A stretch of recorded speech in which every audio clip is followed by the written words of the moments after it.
สบายดี FC ไทยลาวเบอร์ทุกคนเด้อเนาะล่าสุดนี้เนาะทุกคนรัฐบาลลาวก็ได้ส่งแรงงานลาวไปเฮ็ดเวียกอยู่เกาหลีอีกแล้วเนาะซึ่งประเทศลาวนี่เป็นประเทศหนึ่งที่ขาดดุลการค้าเนาะมาโดยตลอดมีการนำเข้าสินค้าหลายกว่าส่งออกเนาะนำเข้าสินค้าหลายแต่ส่งออกนิดหน่อยแฮงทุกคนเนาะจนเฮ็ดให้เงินนี่เฟ้อเนาะ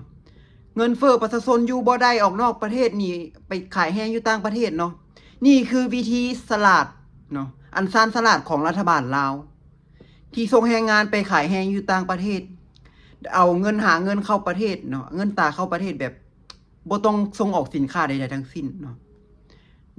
ได้เงินแบบเข้าประเทศแบบสบายเนาะรัฐบาลลาว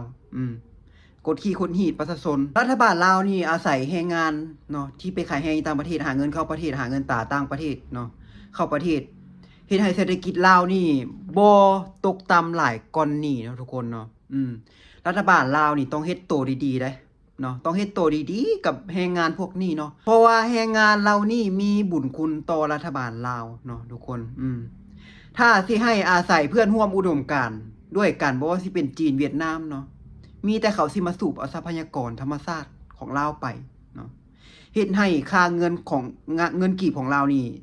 ต่ำลงด้อยลงเนาะเพื่อตัวเองนี่สิได้ผลประโยชน์จากการค้าและส่วนคนลาวที่อยู่ในประเทศลาวเด้เนาะยังอยู่ประเทศลาวหรือว่าเศรษฐกิจลาวบ้านเมืองลาวเป็นจังไดเนาะทุกคนมาติดตามข่าวนี้นำกันเนาะประเทศลาวช่วงนี้ก็น้ำมันแพงเนาะซึ่งเฮาก็เคยมีวิกฤตแบบนี้มีบทเรียนแบบนี้มาแล้วในช่วงโควิดแต่เป็นหยัง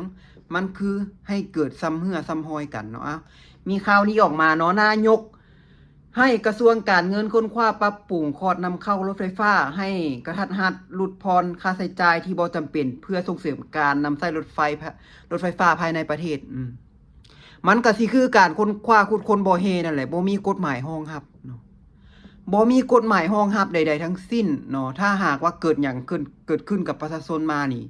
ประชาชนก็รับกรรมไปเต็มๆเนาะบ่มีหยังซอยได้กฎหมายบ่มีเด้บ่มีหยังรองรับเลยถ้าพวกเจ้าเมืองเจ้าแขวงนี่มีการนำเข้ารถไฟฟ้าโดยกงเนาะเพื่อหลีกเลี่ยงภาษีเนาะหรือว่าอาจจะนำเข้าโดยที่ว่าบ่เก็บภาษีหรืออาจจะเป็นคนนักลงทุนจากจีนจากเวียดนามที่เขาเข้ามาขายเลยเนาะเอา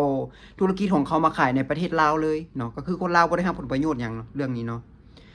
ก็ถือว่าเป็นการผูกขาดเนาะผูกขาดการค้าขายรถไฟฟ้านี่อยู่ในประเทศลาวเลยเนาะให้คนจีนให้คนเวียดนามนี่มายึดครองรถไฟนี่จะมีการนำใช้จริงอยู่ในประเทศแต่ว่าผลประโยชน์ก็เข้ากลุ่มนายทุนเข้าพวกซ้อราดบังหลวงเข้าเจ้าเมืองเจ้าแขวงพุ่นแหละเนาะคนลาวนี่บ่ได้รับผลประโยชน์หยังดอกเนาะจะเฮ็ดให้บ่มีกฎหมายควบคุมบ่มีกฎหมายรองรับอย่างชัดเจนเนาะเวลาเกิดหยังขึ้นมาบ่ว่าสิเป็นไฟไหม้รถบ่เนาะรถไฟฟ้านี่เนาะรถไฟไหม้รถบ่ระเบิดเกิดขึ้นกับรถเนาะบ่ว่าสิเป็นรถจักรไฟฟ้ารถเก่งไฟฟ้าเนาะแล้วมันบ่มีกฎหมายควบคุมเลยทุกคนนะบริษัทหรือว่าเจ้าของห้างเนาะที่เป็นคนจีนคนเวียดนามที่เขามาขายนี่นะเขาก็สิไปเคลียร์กับเจ้าของรถโดยกงเนาะเขาเสียจังใดก็ได้ทุกคนเคลียร์นี่ก็บ่ฮู้ว่าได้หรือว่าจังใดเนาะเขาสิโกงหรือสิหยังก็แล้วแต่เพราะว่าบ่มีกฎหมายควบคุมคนที่ได้รับผลกระทบคือประชาชนลาวเนาะคำว่าคนคว้าเนาะที่ออกมาที่ประกาศออกมานี่มันเป็นคำเว้าที่เอาออกมาแก้ไขบังหน้าซื่อๆเพื่อเอื้อประโยชน์เนาะให้กับเจ้าเมืองเจ้าแขกต่างๆเนาะนักลงทุนเนาะเพื่อเอื้อประโยชน์ให้กับนักลงทุนต่างชาติเนาะเพื่อประโยชน์ให้กับเจ้าเมืองเจ้าแขวงซ่อโกงเนาะแต่สำหรับประชาชนลาวทั่วไปบ่ได้รับผลประโยชน์อีหยังเลยแม่นบ่ทุกคนคิดเห็นจังใดเนาะกับเรื่องแบบนี้เนาะประเทศเฮานี่มันสิย่างไปทางใดเนาะคอมเมนต์มาเบิ่งดู